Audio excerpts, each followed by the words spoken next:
Según Quintín, en la madrugada del 13 de mayo de 1943, se encontraba encubierta observando la luna. Y allí imaginaba en ella el rostro de su amada, cuando de pronto un cimbrar extraño explotó en la proa del tanquero Niquelín. Un minuto después, una estela verde fosforescente avanzaba hacia su barco hasta impactar en la sala de máquinas a la altura de la línea de flotación. ¿Y cómo olvidarlo? Si Quintín sobrevivió para contar, fue gracias al amor. Salvado por el amor. Aquella madrugada del 13 de mayo de 1943, el mielero cubano Mambí escoltaba al carguero de bandera norteamericana Niquelín que costeaba Cuba cerca de Nuevitas. Iba repleto de amoníaco con destino a Lengua de Pájaro, fábrica de níquel en Holguín. Aquellos torpedos impactaron con precisión milimétrica en la proa del Niquelín y un minuto después, un segundo artefacto impactó el casco del Mambí, tanquero cubano destinado al traslado de mieles.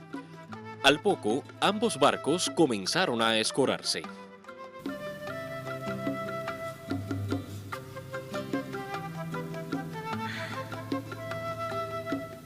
De aquellos naufragios, pocos salvaron la vida. Y los que lo lograron fue porque se alejaron de la succión que provocan los hundimientos. Contó Quintín que luego del siniestro, el submarino alemán salió a la superficie y con una luz examinaba todos los destrozos. Un tableteo de ametralladoras les disparaba. Y desde allí, y en perfecto español, alguien les gritaba: ¡jódanse! ¡Cubanos come! Y entre risas, el sumergible se hundió para que no lo encontraran los cazas submarinos. Me cuenta mi padre que aquella noche, madrugada del 13 de mayo, había salido de la guardia de máquinas porque él era fogonero del barco. Y se encontraba todo engrasado, bueno, se da un baño y prácticamente no le dio prácticamente tiempo a nada porque ahí mismo lo sorprendió el torpedo y cayó al agua. Inmediatamente la succión lo llevó a fondo.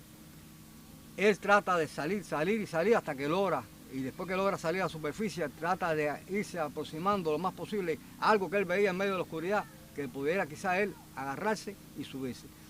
Y ahí donde precisamente él llega a ese lugar, puede subirse y puede con una tabla o algo así que me contaba, empezar a rescatar a aquellos que estaban tratando de sobrevivir y que gritaban porque se oían disparos, se oían del mismo submarino, se oían gritos de personas que estaban ya perdiendo la vida, que estaban ahogándose, y gritos de lamento, y él en esa agonía, buscando salvar y salvar, pudo irse acercando poco a poco, a uno, a dos, a tres, hasta el cuarto que pudo rescatar.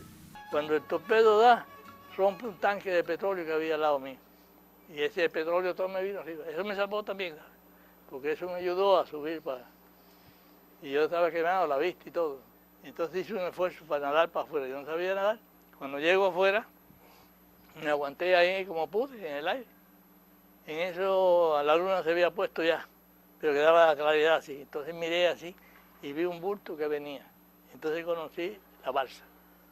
Y yo dije, bueno, ya no puedo ir yo. Tampoco tenía esperanza de salvarme. Y ella venía más para acá y más para acá hasta que llegó donde estaba yo. Entonces yo cogí, la agarré y me subí arriba de ella. Por cierto que me dio un golpe aquí, me partió todo esto aquí. Y subí y me monté arriba de ella.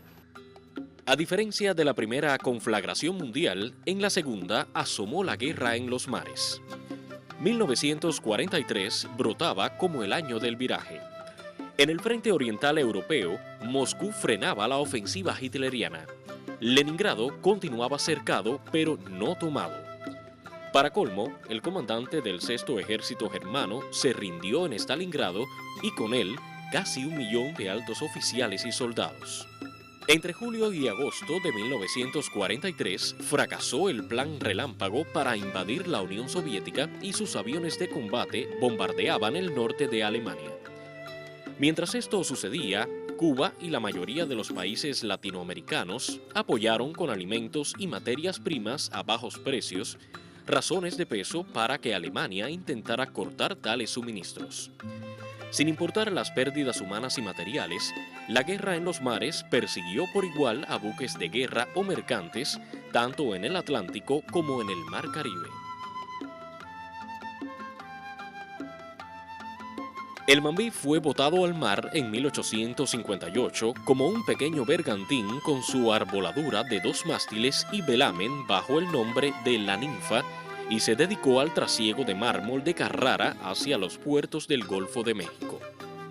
Maltrecho y desarbolado a causa de las tormentas tropicales, fue subastado y en 1923 pasa a la Compañía Cubana de Mieles, quien lo transforma en pequeño tanquero con capacidad para 475,000 galones de miel. Horacio Rubens, dueño de la compañía y antaño abogado de la Junta Revolucionaria de Cuba en Nueva York y por tanto gran colaborador de Martí, rebautiza el barco como Mambí. Desde entonces, con bandera cubana, cumple itinerarios entre varios puertos del sur de los Estados Unidos y Cuba.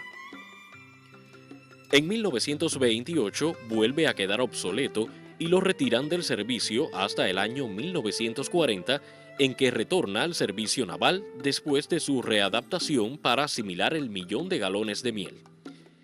Al tener a Cienfuegos como puerto base, la mayoría de la tripulación era cienfueguera. La historia de Quintín, pues sencillamente provenía de Juraguá, de la zona del Diamante, que era donde es oriundo él, y viene buscando la cercanía a la ciudad para poder ganar dinero y poder sobrevivir la época que era muy difícil. Y entonces se acerca al gremio de fogoneros y marineros y similares que radicaban acá de Santa Clara, que el presidente de ese, o secretario de ese gremio, era precisamente un hermano de mi mamá.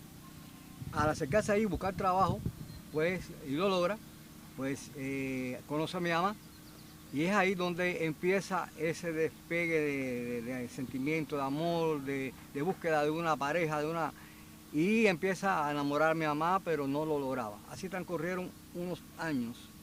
Y en medio de esto, bueno, pues viene ya la salida al Mambí para llevar todos los recursos que se iban a llevar a los Estados Unidos, y él se enrola en ese viaje. Logra que mi mamá, antes de salir la noche anterior, lo aceptara. Y comienza ya ahí la relación. Ya él se va motivado y muy emocionado para ese viaje, con la esperanza de cuando retornara casarse con ella. Hicieron planes y bueno, pues sale. Y cuenta él que eso fue lo que lo ayudó a sobrevivir en medio de esta situación que se le presenta con el hundimiento del barco. Porque él, buscando la vida, mayormente lo que lo motivaba era el reencuentro con mi mamá, virar otra vez a tierra para encontrarse con mi mamá. No sabía nadar, sin embargo, bueno, pues pudo salvar a 4 personas y pudo sobrevivir ante esa situación. Sí, el amor de Estela hizo el milagro. Su sonrisa, las últimas palabras antes de la despedida, el juramento para la boda y planes a futuro llegaron a la cabeza de Quintín. Alucinaba, o sería cierto que se hundía. No puedo morirme. Ella me espera. No puedes rendirte, Quintín. No. Estela, espérame. Voy hacia ti. Como cada catástrofe o situación de accidente que suceden, siempre queda alguien para contar la historia. Y en este caso le tocó a él. Él conocía toda la tripulación, tenía mucho vínculo con todos ellos. Eran un gremio donde todos ellos se alistaban, compartían, se reunían y hacían de todo tipo de planes. Y pues él vio perder a todos esos hermanos en las aguas del mar. Y los recordaba de toda una vida. Por mi casa, yo en mi infancia vi transitar periódicos, periodistas, revistas, o sea, todo el mundo venía a través de los años a hacer cada 13 de mayo la entrevista a mi papá, y él pacientemente atendía a todo el mundo y le contaba la historia como había sido. O sea, que él quedó para contarlo. Y si el sistema de pensiones para familiares de las víctimas y supervivientes demoró, una escaramuza naval desarrollada 2 días después del hundimiento del Niquelín y el Mambí hunde al sumergible nazi causante de sembrar el terror en el Caribe.